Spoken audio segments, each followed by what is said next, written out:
Jewish.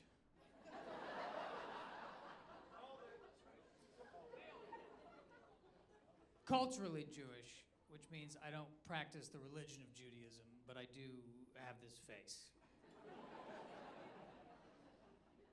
And a friend of mine who was like, well, you don't practice the religion of Judaism, you're not really a Jew, because Judaism is a religion and not a race.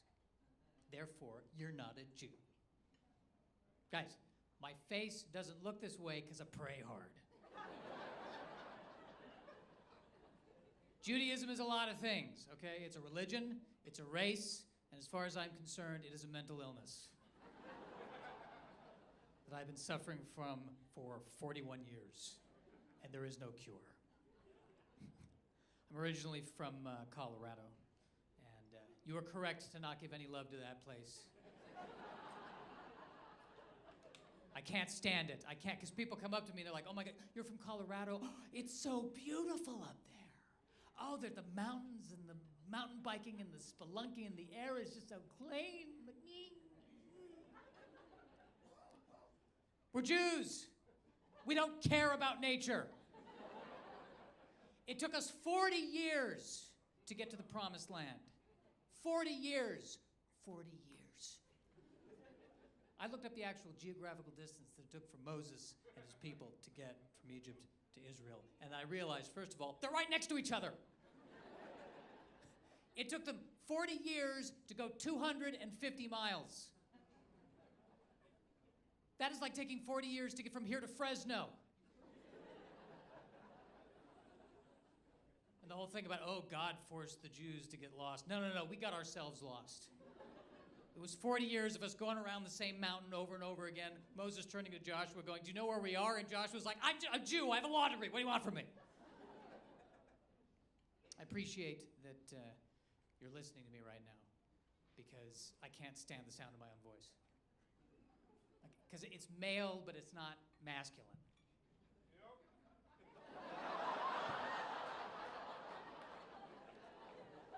I'm glad you agree, sir. Like that guy right there, that's a man. You could hear it. Women look at him and they're like, I want to fuck that. Women look at me and they're like, he's good with Excel. He's good with Excel.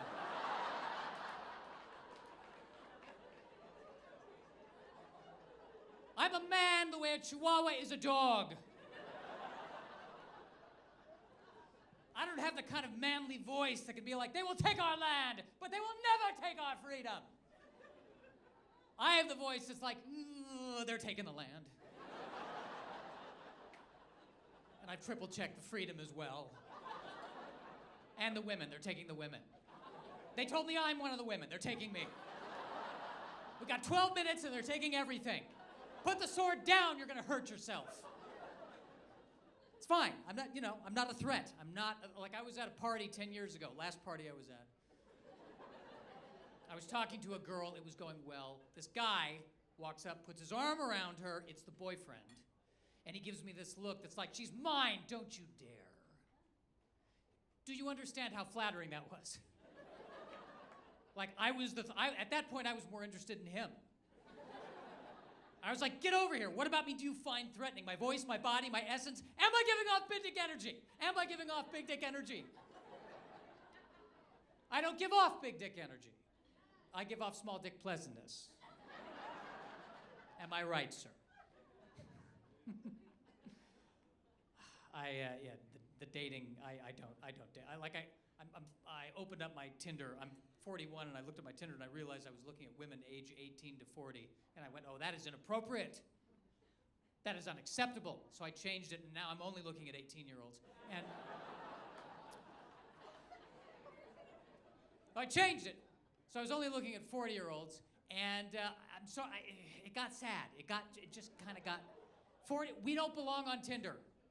I know you're gonna pull away from me when I say this, 40-year-olds. We don't belong on Tinder. We need to go off of Tinder, walk over here, carefully the hip, and we need to go to Facebook.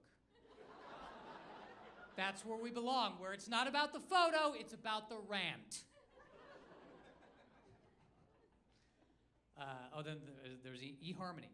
I was rejected on eharmony.com. Buy eharmony.com. The website rejected me. It sent me a message that said, it's not that we don't think that you can find true love, it's that we can't help you. Do you know what it's like to get the "it's not you, it's me" speech from Code? Apparently, based on the way that I answered my profile questions, eharmony.com calculated that I have low self-esteem.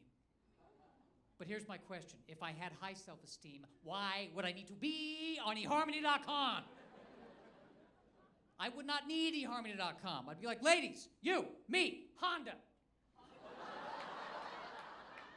I'd be on Craigslist like normal people. eharmony.com. All right. Listen, I feel like we're developing a rapport. You can tell I'm not a threat. You know, I'm not gonna, you can tell that. I am noticing that there are some couples in the audience. And I just want to say to all the couples in the room this evening, fuck you. Fuck you! You and your love in my face! My request to all the couples, when you're walking down the street and you're holding your hands and you're in the throngs of your passion, pick up the pace! I keep getting caught walking behind these couples who are walking at the speed of love. I am trying to outrun loneliness and death. Let's go, let's move it.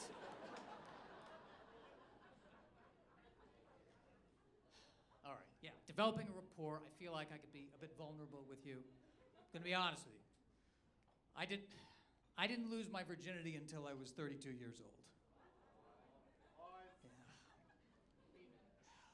So let's just analyze what just happened right there.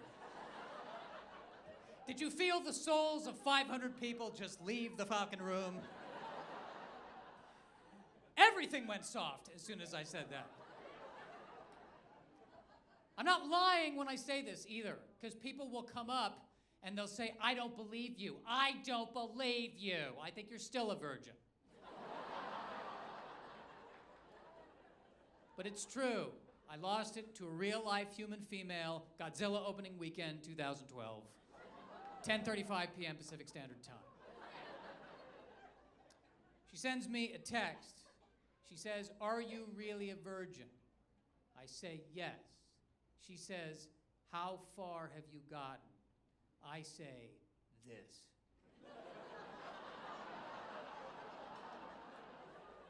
What we are doing right now. You are going where no woman has gone before.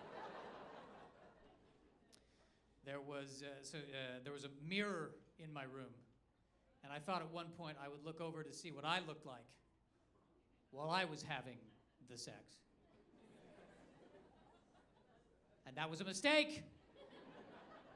I saw what appeared to be a hobbit having a seizure. It was horrible. I can't get out of my head.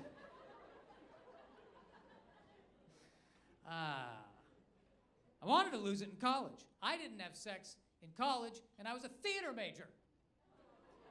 Yeah! You've heard of the theater major parties. There's twice as much crying, twice as much sex, and then the girls show up. There was this guy named Kyle, and he got all the women, and I was very jealous. And I had a teacher who said, don't be jealous of Kyle. The women, they only want to have sex with Kyle, but they're going to want to marry you.